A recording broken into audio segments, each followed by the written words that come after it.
Welcome to Luca is a Billionaire, where the only thing I invest in is your answers. You start by preparing the source.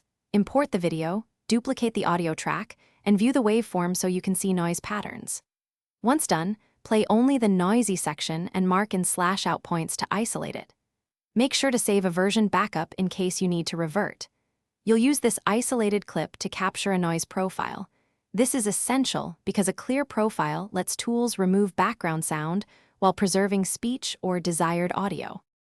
You now capture a noise profile from a segment that contains only background sound. This trains the denoise algorithm to target unwanted frequencies.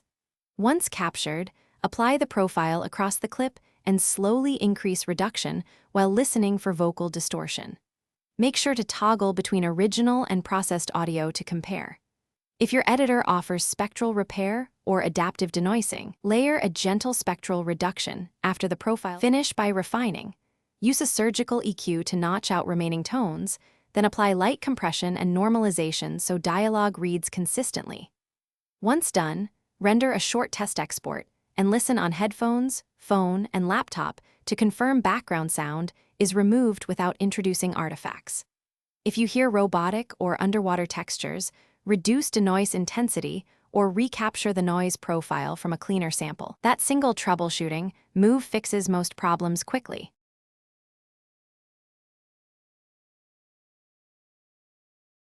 Thanks for watching and please subscribe. It's the best investment you'll ever make.